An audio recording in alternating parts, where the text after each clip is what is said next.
så er det lige om lidt, vi tager afsted til Polen sammen med We Do Hunt.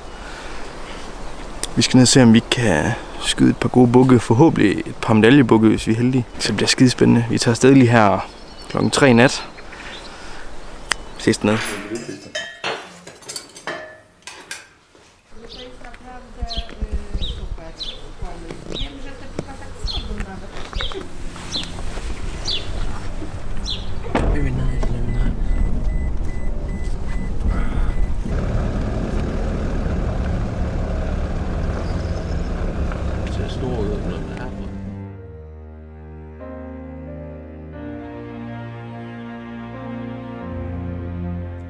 Efter en længere tids kørsel rundt i reviret, så finder vi faktisk en buk, som guiden mener er skudbar.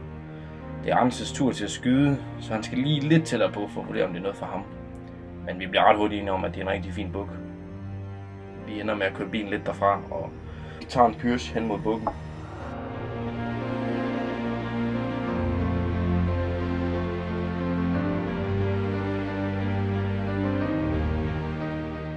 Det lykkedes så at komme tæt nok på bukken. Vi har problemer med 3 roer, der går foran hele tiden. Men det lykkedes til sidst.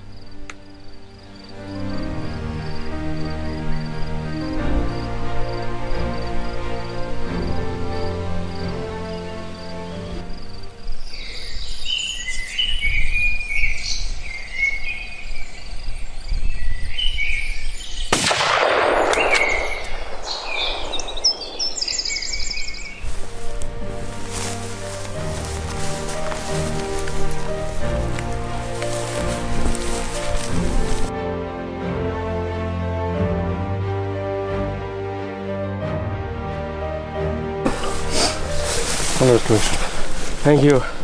Thank you.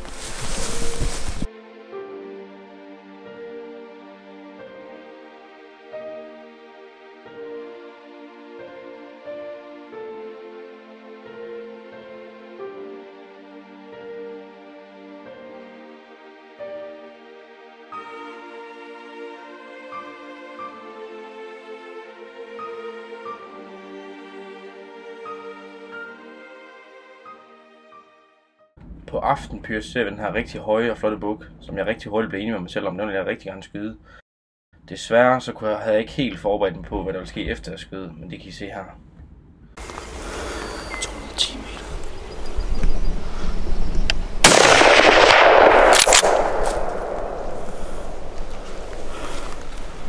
Hurtigt efter skuddet så får jeg en mavepuster, for jeg kan godt se, at den buk der, den ikke er leveret endnu. Jeg plejer altid at være 100% sikker i mine skud. 210 meter er ikke en begrænsning for mig, men mig og guiden bliver ret hurtigt enige om, at det nok er en lav kugle, og den nok skal få ind. Og rigtig nok så går bukken omkring 40-50 meter fra hvor den står på videoen lige nu. Ligger bukken for ind i en kornmark lige oppe i græsmarken, så jeg ånder super let op og er mega glad. Congratulations. Thank you very much. Thank you.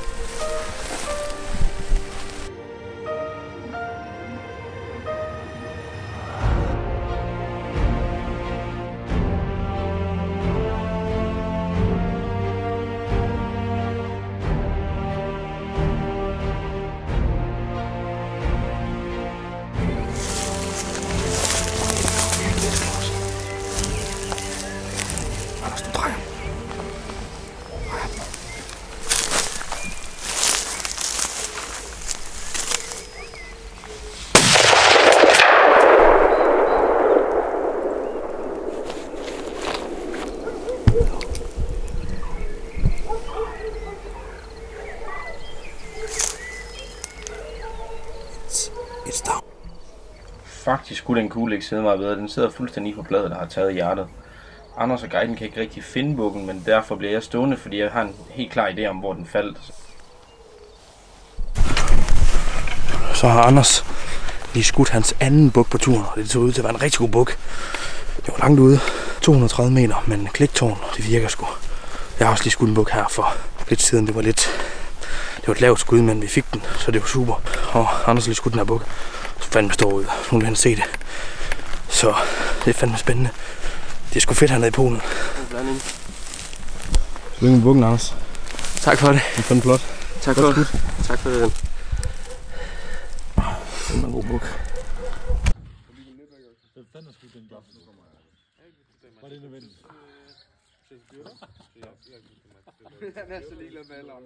Det er vanvittigt. Nå, men vi er hjemme i Danmark igen. Det lykkedes mig faktisk den første dag at skyde den her buk her. Som min første polske buk. En super fin 6'er, som endte på 440 gram. Den skal med til opmålingen. Jeg tror ikke, den trækker noget. Men vi prøver. Og så i min anden buk. Det var den her rigtig høje 6'er, jeg skød. Som desværre skød lidt lavt. Men vi fik fundet den. Det var lidt men heldigvis så gik det, som det skulle. Trods situationen. Og så den jeg er mest træt af, jeg ikke fik filmet. Det er den store buk.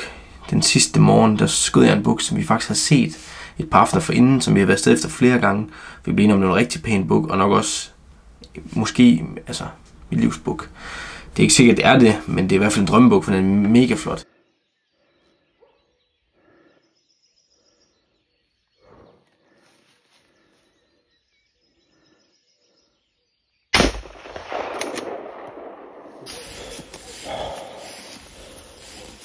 Og det er... Hold da kæft, den er kraftig. Ja, det er det med elbuk. Den store, det er den. Den er fandme kraftig. Flotte perler, hvide sprosser. Det er drømmebukken, det der. Det er sygt drømmebukken. Høj også.